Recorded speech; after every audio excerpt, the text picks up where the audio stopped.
Hello बच्चों, let's read the question. Question says if Z1 and Z2 are two complex numbers and if argument Z1 plus Z2 upon Z1 minus Z2 equals to pi by 2 but mod Z1 plus Z2 does not equal to mod Z1 minus Z2, then the figure formed by the points represented by 0, Z1, Z2 and Z1 plus Z2 is first option है parallelogram but not a rectangle or a rhombus.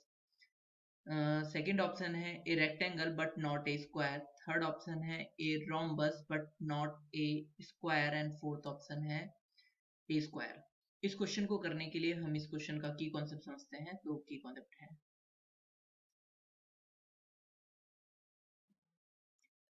Argument of W upon Z equals to होता है argument of W minus argument of Z, जहाँ पे W और Z कोई complex number है। और argument of W upon Z का मतलब ये होता है कि अगर मैं W कोई कॉम्प्लेक्स नंबर है उसे ओरिजिन से मिला दूं और Z को भी ओरिजिन से मिला दूं तो ये जो दोनों लाइन आएंगी इन दोनों लाइन के बीच में एंगल कितना है। तो हमें क्वेश्चन में क्या गिवन है, हमें क्वेश्चन में यहाँ पे argument of Z1 plus Z2 upon Z1 minus Z2 equal to pi by 2 given है।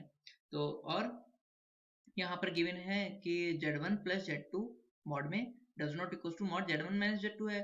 अब मॉड क्या रिप्रेजेंट करता है, मान लो ये XY प्लेन है और Z1 कोई कॉम्प्लेक्स नंबर ये होगा तो मॉड Z1 जो रिप्रेजेंट करेगा वो इसकी लेंथ को रिप्रेजेंट करेगा, ओरिजिन से यहाँ तक ये लाइन है इसकी लेंथ को मॉड Z1 रिप्रेजेंट करेगा।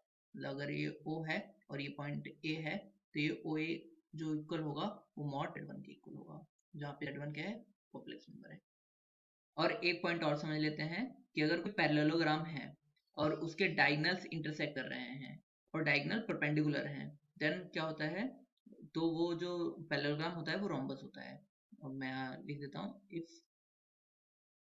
ए B C D is a parallelogram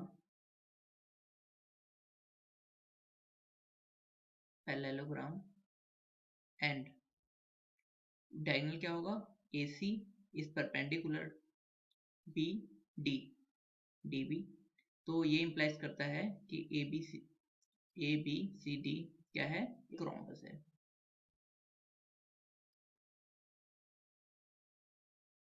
rhombus है।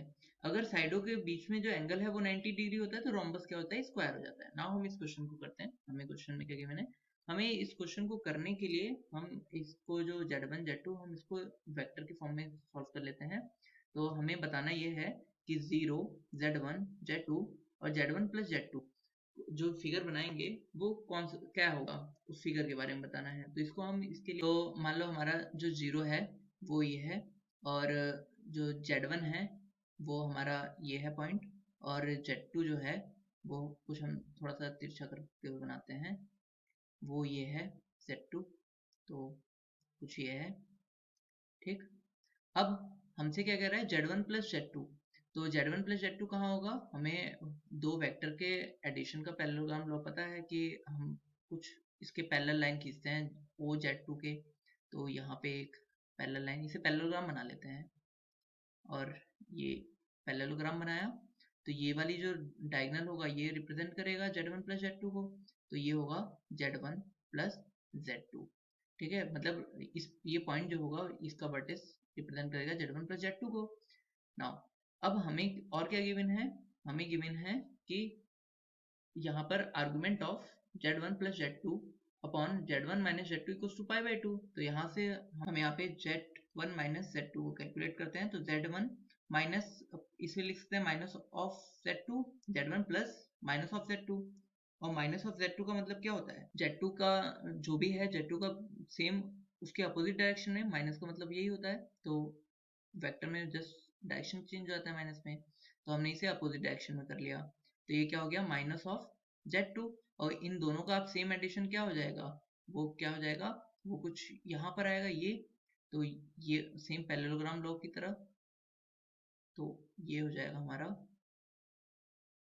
ये कुछ और ये आ जाएगा हमारा Z1 माइनस Z2। और हमको पता है जो वेक्टर होता है हम उसको उसके पैरेलल जो होता है हम उसको पैरेलली मूव करा सकते हैं। तो मैं इस वेक्टर को क्या करता हूँ, यहाँ पर जो ये वाला वेक्टर है इसको शिफ्ट कर देता हूँ पैरेलल, तो बस इसके पैरेलल में यहाँ पे इसको शिफ्ट करता हूँ तो ये हो जाएगा। और मुझे गिवन क्या है, argument of z1 plus z2 upon z1 minus z2 equals to pi by 2। इसका मतलब इन दोनों जो ये वाला जो लाइन है और ये वाला जो दोनों डायगोनल है इनके बीच, ये दोनों के बीच में एंगल पाई बाई 2 का है, मतलब ये परपेंडिकुलर है। तो ये परपेंडिकुलर है, इसका मतलब ये क्या हो गया, ये रोम्बस हो गया।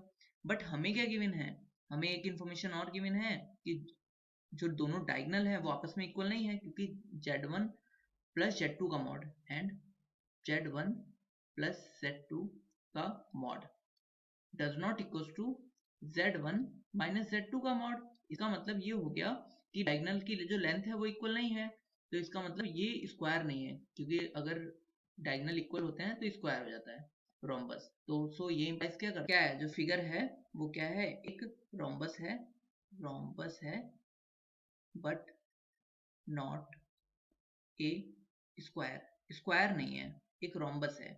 सो हमारा करेक्ट ऑप्शन क्या हो जाएगा, हमारा करेक्ट ऑप्शन हो जाएगा option number C, a rhombus but not a square. Hope you understood it well. Best of luck. Thank you.